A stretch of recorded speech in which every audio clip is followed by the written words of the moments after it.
Très chers compatriotes, congolaises et congolais, je vous salue en direct de Bruxelles, capitale de l'Europe. Quand je dis capitale de l'Europe, c'est-à-dire capitale de l'Union européenne où siègent les institutions de l'Union européenne. Tout le monde sait que la capitale du Royaume de Belgique s'appelle Bruxelles.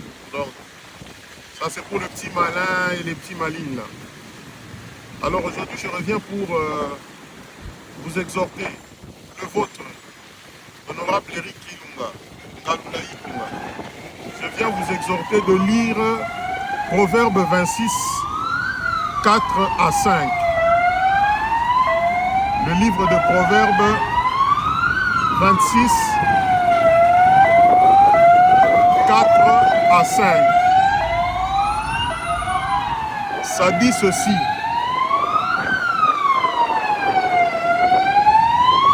Excusez-moi que le bruit se termine.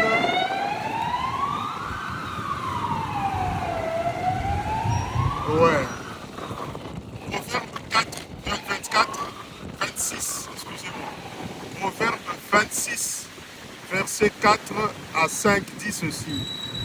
Ne réponds pas à l'insensé selon sa folie, de peur que tu ne sois considéré aussi comme un insensé. Ça, c'est Proverbe 26, 4.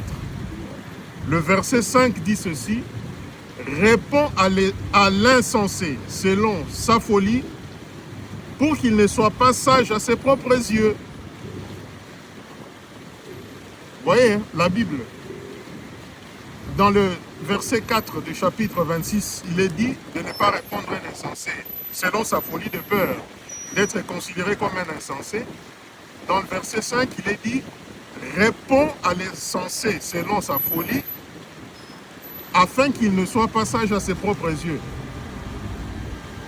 Je pense que dans la province du Kasaï oriental, où nous sommes tous originaires, il y a beaucoup, pas beaucoup, je ne dirais pas beaucoup, parce que si je dis beaucoup, c'est donner une importance à ces personnes.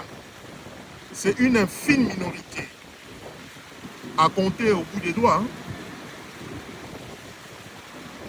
À peine ces personnes, parce qu'elles occupent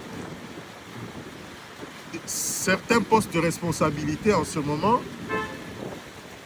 croient devenir des donneurs de leçons, des notables, alors qu'il y a 20 ans de cela, 25, 30 ans, on ne pouvait même pas imaginer qu'ils peuvent être des notables. Mais qu'à cela ne tienne, vous n'allez pas forcer les gens à vous accepter. Comment vous allez intimider les gens, confondre la politique, la vie publique à la vie privée, se mêler de la vie privée des gens qui ne vous concernent pas parce que vous avez un accès, des personnes qui n'en valent même pas la peine. Vous savez, dans la vie, lorsque vous lisez dans la tragédie des Rwandais, ce qui est arrivé au Rwanda, le génocide rwandais, il y a toujours un traître à côté de vous qui vous vendra et qui cherchera à vous manipuler. Vous savez que lorsque le génocidaire Paul Kagame était à 60 km de Kigali, il avait un proche à lui qui le trahissait, qui vendait toute leur stratégie à Juvenal Habyarimana, qui était président, encore président du Rwanda. Donc, j'illustre ça pour vous dire que dans la vie, il y a toujours des petits traîtres et qu'il faut prier le bon Dieu qui vous délivre de ces gens, que le Saint-Esprit de Dieu, quand vous l'implorez, qu'il vous révèle votre entourage, qu'il vous révèle les traîtres qui sont autour de vous. Personnes qui se comparent à ceux qui n'ont pas eu les mêmes opportunités qu'eux, des personnes qui se comparent aux personnes qui ne vivaient que des émoluments, qui ne vivaient que des primes diverses, et ceux qui détournent des millions qui détournent jusqu'à aujourd'hui, qui sont dans des pots de vin et des commissions, je le redis, parce que il faut avoir cette capacité, ce ton de connaître les gens, de connaître le jeu que jouent les gens et de faire semblant, faire la petite bête jusqu'à ce que vous le découvriez très bien. Donc, c'est pour ça que je comprends la raison pour laquelle vous avez des personnes qui s'amusent, qui sont fiers de dire que c'est eux maintenant qui trônent autour du Kasaï oriental, au-dessus du Kasaï oriental, excusez-moi, qui trônent au-dessus du Kasaï oriental pour combattre les uns et les autres et imposer leurs pions dans l'objectif d'effacer les principes des citoyens. Vous ne battrez personne, vous n'allez mater personne, vous n'intimiderez personne. Arrêtez avec vos mensonges, amis du président. Depuis, je ne sais pas, 4 ans, depuis que vous avez 4 ans, vous êtes toujours ami du président de la République. Vous jouez vraiment de ce président. Les gens peuvent être assis quelque part. Moi, je suis l'ami du président de la République.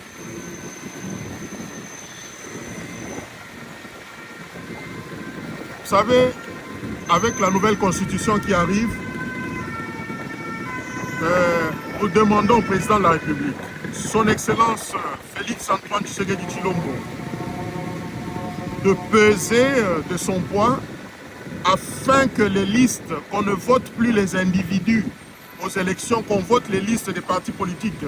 Donc on peut aligner, je pense en Allemagne ça se fait comme ça, ça doit être en Allemagne, dans un pays européen, même en Belgique ici je crois. On vote les listes et c'est celui qui arrive avec plusieurs voix là, ceux-là c'est eux qui passent.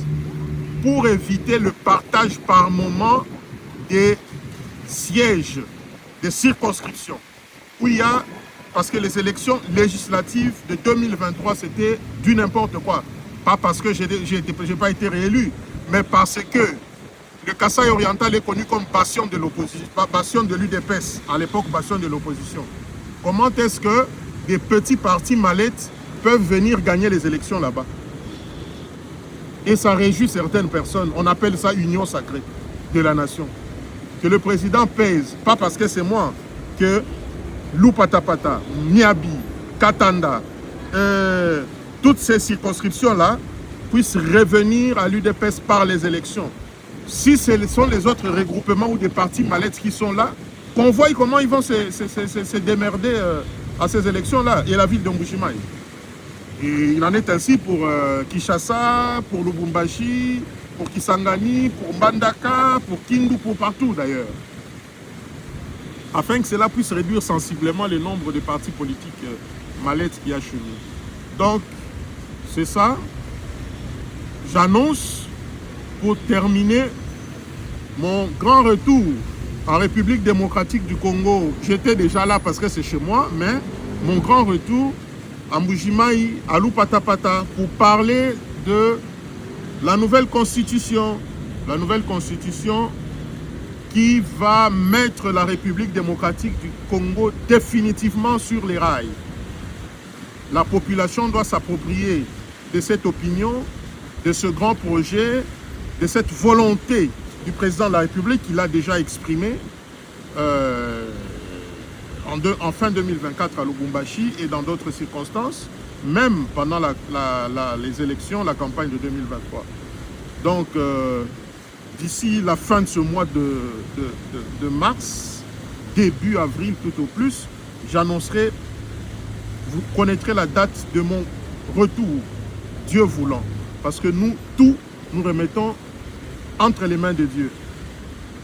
Comme l'a dit un grand artiste de mon pays, Fally Ipupa DiCaprio, ils lui ont souhaité du mal, mais Dieu l'a transformé en très bien. Donc, vous faites des choses, vous croyez humilier, vous croyez diminuer, vous croyez effacer les gens, vous croyez faire du mal, mais vous faites totalement le bien. Vous faites le bien à ces gens-là parce que vous enlevez une pourriture, une gangrène autour de ces personnes. Que Dieu vous bénisse. On se reparlera lorsqu'il y aura une autre actualité. Merci beaucoup.